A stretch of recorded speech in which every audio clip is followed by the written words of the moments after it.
Fourth-tier amateurs Versailles play nice for place in Coupe de France final.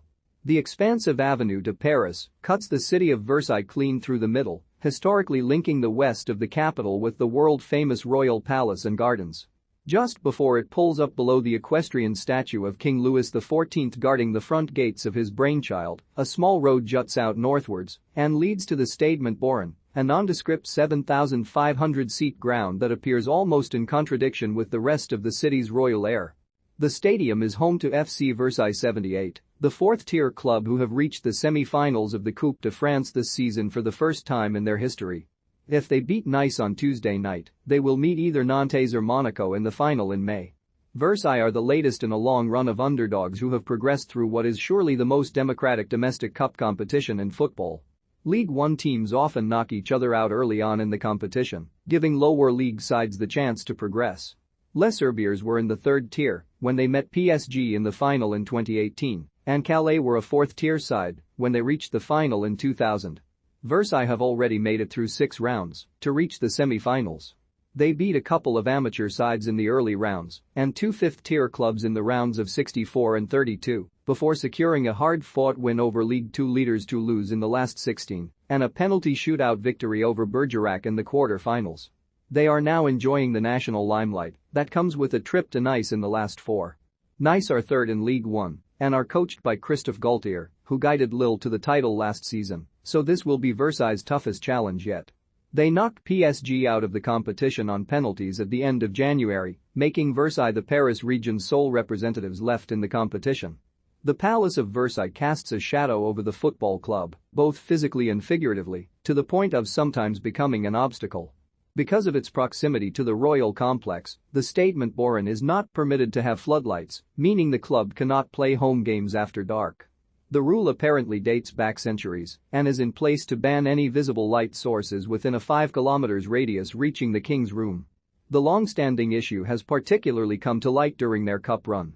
Versailles were drawn to play their semi-final at home, but, given the evening kickoff, the game has been moved to the Allianz Riviera instead.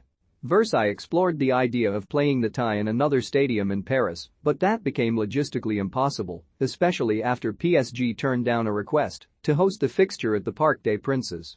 The absence of floodlights is a metaphor that perfectly encapsulates the task at hand for the club.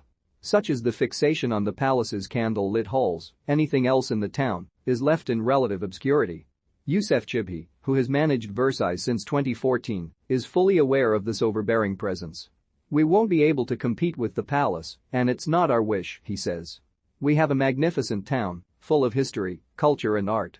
What we hope to do with this cup run is to show that there's also a town next to the palace, with people living here, with sports being played."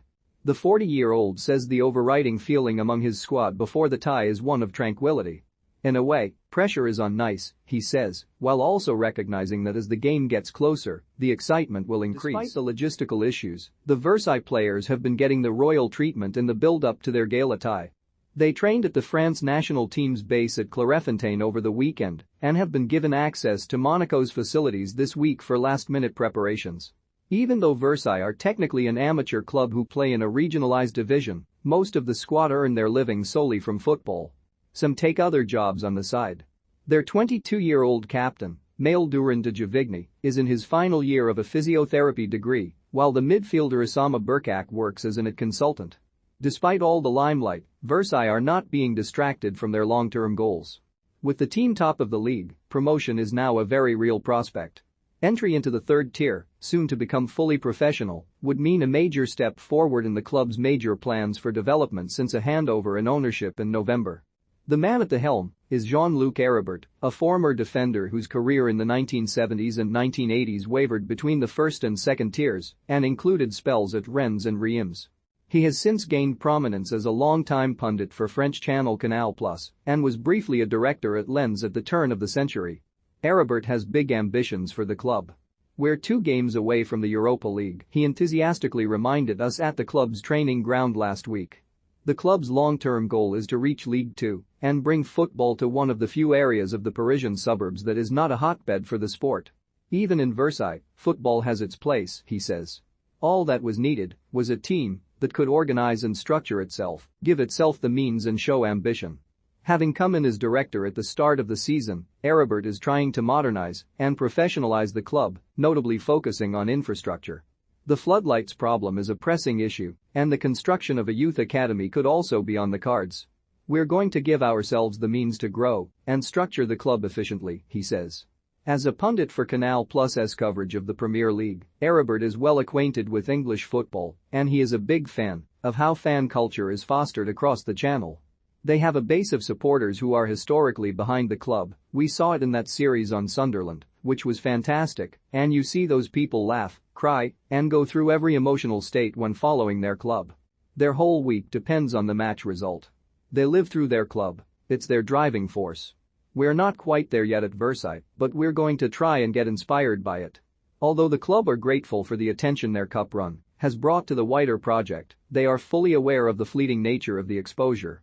Once the spotlights move away at the end of their cup run, Versailles will need to make sure they can project a light of their own and sustainably capture the locals' attention.